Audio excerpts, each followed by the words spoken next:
Olha, Tassi, de conteúdo de Fórmula 1. O dia do meu aniversário, passei o dia comemorando, mas não vou deixar vocês sem esse GP de São Paulo.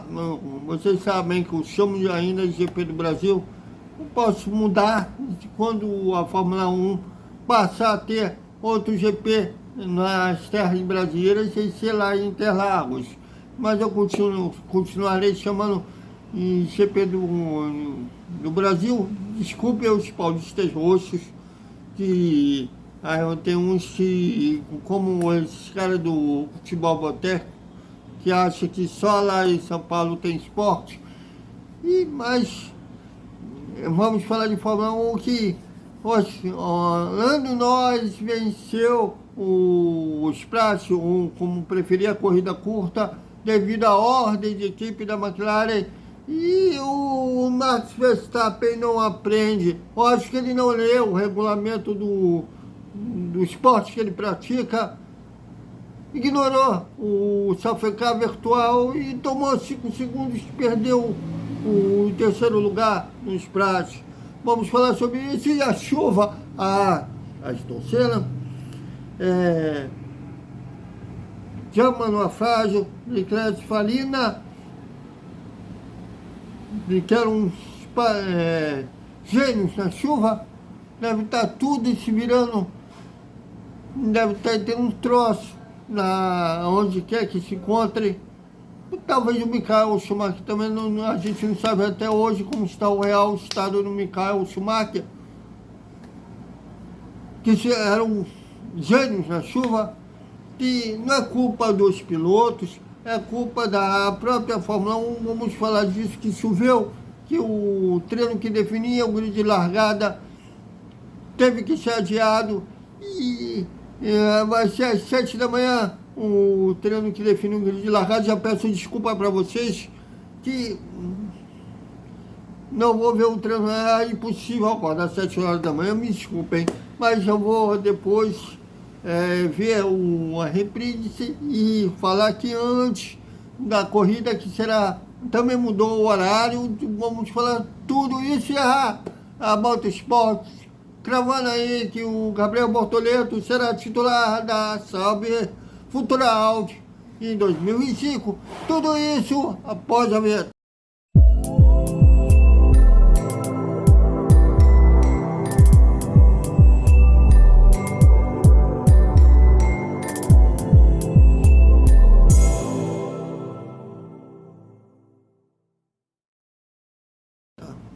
Salve, salve, galera da velocidade, mais um vídeo para o Vasco Velocidade. Antes de mais nada, peço que vocês curtam, compartilhem, comentem. Aqui a galera tem moral, aqui todos temos. Já peço até desculpa a galera, porque hoje foi meu aniversário, comemorei.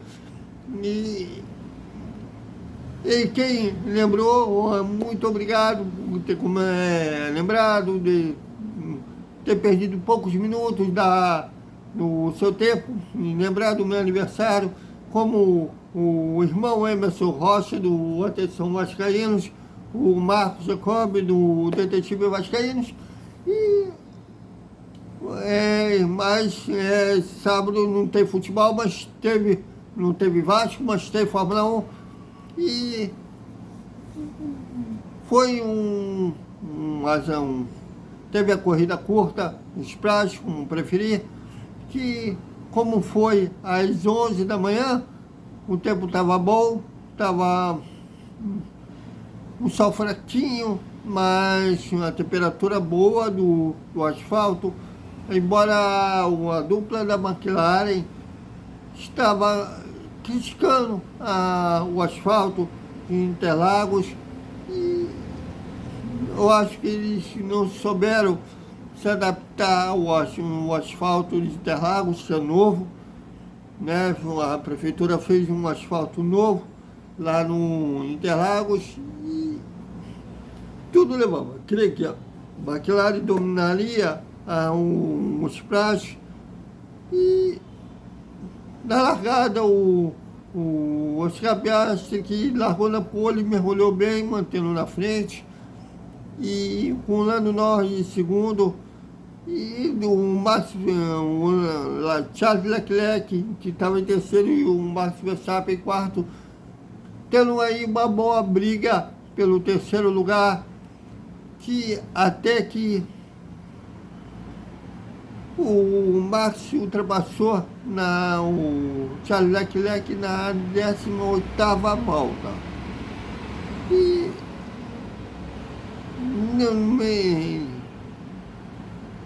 da volta seguinte que o Max passou o Charles Leclerc, é que a McLaren deu a ordem para que o Oscar Piastri cedesse a liderança para o Lando Norris, já que o Norris ainda tem possibilidade de ser campeão, né? E nisso o Max se aproximou do Oscar Piastri, e nesse meio termo o Nico Rosberg, que será companheiro, já vou chegar lá, será piloto da Sauber ano que vem, e estourou o pneu, teve que abandonar a corrida. E como ele largou o carro num lugar perigoso, teve que ir o safety car virtual e depois o safety car presencial.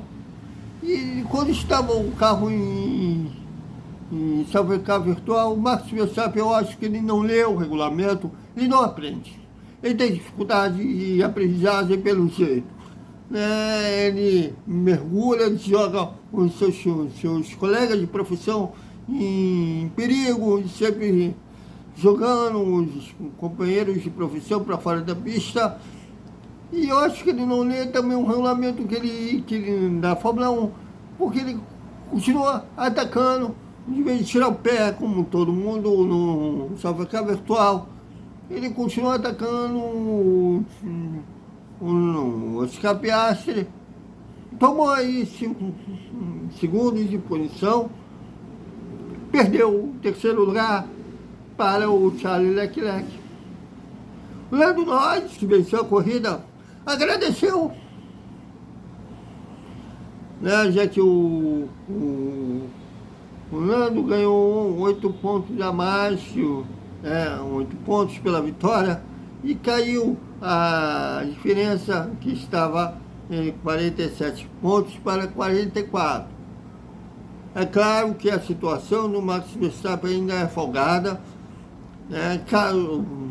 Muda de figura se o Oscar Piastri, desculpe, o Lando Norris vencer aqui no Brasil e vencer Las Vegas, e o Max Verstappen abandonar essas 2 corridas. Aí a gente pode falar que tem um campeonato, porque aí a diferença, se o vocês meio que Oscar com o Lando vencendo aqui no Brasil, fazendo a melhor volta, sendo que ele venceu os prazos. Se lá em Las Vegas também será com os prazos, se o Lando venceu a corrida curta lá de Las Vegas, e ainda fazer a melhor volta da corrida e vencer Las Vegas, o Lando já costa no Max Verstappen. Então, ainda o Max não precisa vencer para ser tetracampeão, mas precisa pontuar bem ainda. Porque se houver abandono no holandês, vai deixar o jovem menino inglês da McLaren se aproximar. Então, mas para a McLaren, não tinha que fazer o que fez, mandar o Oscar ceder a primeira colocação. E eu acho, e até é engraçado, irônico, porque ontem, na sexta-feira, o Lando falou que tinha concorrente, tinha que mudar o jeito de guiar. O Márcio respondeu: olha, eu sou tricampeão correndo assim. Já está uma guerra psicológica entre os dois, E até seria legal dois abandonos no Max e ver o circo pegar fogo nas duas últimas corridas do ano. E, né, mas com diferença dos outros anos, né, que os prazos foi emocionante até as últimas voltas desse ano no Brasil, né, graças ao Safecar, aliás, a McLaren tem que agradecer o Safecar, que muito provavelmente o Max teria ultrapassado o Oscar e teria ameaçado, pulando pela vitória. E foi mas de qualquer forma, foi um splash bem movimentado. E teria um treino que define um grid de largada e choveu. E a Fórmula 1 hoje não corre com chuva. Os pneus hoje não são muito resistentes à chuva. Isso porque a FIA proibiu testes privados. A FIA proibiu na década de 2000 os testes privados de ser ela para a economia, pode até ser, mas foi muito mais para tentar criar o domínio da Ferrari na época, que a Ferrari tem uma pista na sua fábrica em Montuello, que a Ju até tem um vídeo dela, né, eu não lembro se é da UOL ou em outro lugar, né, que ela foi à fábrica de Montuello e saindo da fábrica já havia pista. Inclusive o Michael Schumacher tinha como se fosse um quarto ali, que ele tirava uns cochilos para ficar testando, em vez de perder tempo, de ficar em um hotel.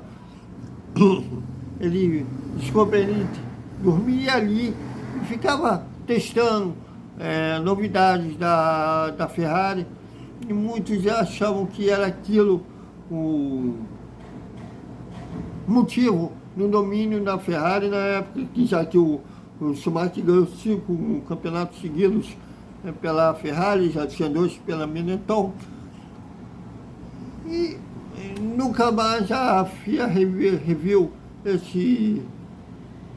essa regra, deveria voltar, até porque era assim que os fabricantes de pneus conseguiam fazer pneus de chuva resistentes. Hoje, todos os pilotos têm medo de correr na chuva porque não tem pneus de chuva confiáveis. Thiago, e o teto orçamentário? Bom, a FIA, quando ela quer, ela consegue achar meio termo. Ela poderia fazer um teto orçamentário colocando aí um valor X para testes privados, desculpe, um período que as equipes poderiam escolher como bem entendesse, que poderiam testar novidades, inclusive que beneficiaria a Pirelli. Aliás, eu ainda defendo que deveria ter mais fabricantes de pneus, como era na década de 2000, no final de 90, na década de 90, e não sei porque gaguejei, da década de 90, e no início de 2000, aquela famosa briga, o Dia versus Michelin, era legal aquilo.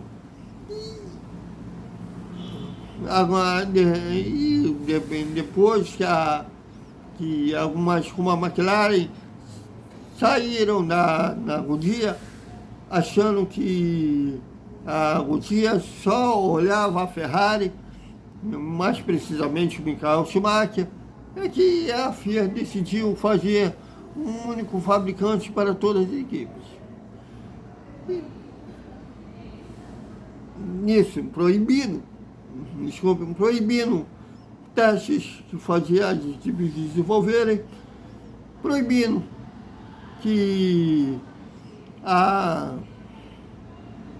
fábricas pudessem acertar com outros fabricantes de pneus, tendo uma única só. Isso tudo complica demais o desenvolvimento de pneus para-chuva, que faz grandes pilotos de chuvas, a maioria já não está mais aqui, o Ayrton, o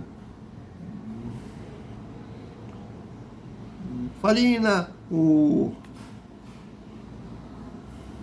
até o Michael Schumacher, que a gente não sabe como está o Michael Schumacher hoje, terem troço onde eles querem que se encontrem. Já o Manuel Fangio. Então, um treino que define o grid de largada passou para as 7 da manhã e a FIA, temendo uma toró amanhã, adiantou a corrida para aos meio-dia. Estava programado para ser às 2 da tarde, adiantou para o meio-dia.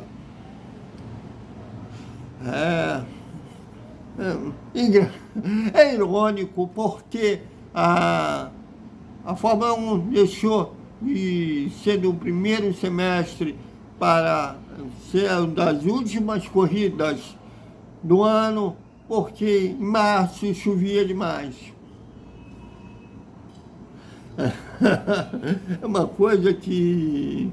Bom, mas não vai chegar na FIA, a FIA não aprende, não vai liberar a volta dos testes privados. Bom, e os colegas da Motorsport, mais precisamente a Isa Fernandes, um beijo a Isa Fernandes, até brinquei com ela uma vez, que ela falou que estava louca para que a Audi, sabe, a Audi anunciasse o Gabriel Bortoleto. Eu falei, vai ser no GP do Brasil, porque se fosse o Bottas já teriam anunciado há muito tempo. E ela falou que se isso acontecesse, ela ia se jogar no CST. Ela brincou falando que ia jogar no CST. Bom, e a notícia dela, ela diz que o Gabriel Bortoleto assinou com a Audi para 2025 sendo titular. Que o maior empecilho antes era que a McLaren, o próprio staff do Gabriel Bortoleto, temia que ele fosse reserva da Audi e fosse efetivado apenas em 2026. Isso não vai acontecer, ele vai ser titular em 2025, quebrando aí um tabu no Brasil, sem pilotos na categoria, desde a aposentadoria do Felipe Massa em 2017. Mas, oficialmente, nem a Audi, nem o Gabriel Bortoleto confirmam a informação. Sexta-feira, não foi o Charles Brown, foi o André, que é um dos chefões da McLaren hoje, a Andrea Salles, que disse que não vai criar empecilhos para o Gabriel Bortoleto acertar com uma outra equipe para 2025. Se ele fala, inclusive, que não é só a Audi que está interessada no brasileiro. Bom, vamos aguardar. Se for confirmado um furaço da Isa, gol de placa da Isa, igual do Maradona contra a Inglaterra na Copa de 86, Esperamos, então, um anúncio oficial que seria formidável e explicaria tanto essa guerra entre a Band e a TV Globo para assediar a categoria em 2025. Pode falar nisso, a Band confirmou mais uma vez que será a casa da Fórmula 1 em 2025, eles já acertaram com a equipe média, para 2026 não falou. E é o que eu vinha falando aqui, eu acho que será em 2006, o retorno da Fórmula 1 à TV Globo. Então, é isso, galera. Até amanhã com o treino que define um grid de largada e o GP do Brasil de Fórmula 1. E também será amanhã que o Lewis Hamilton pilotará a McLaren de 1990 do bicampeonato do Ayrton Senna. Até mais.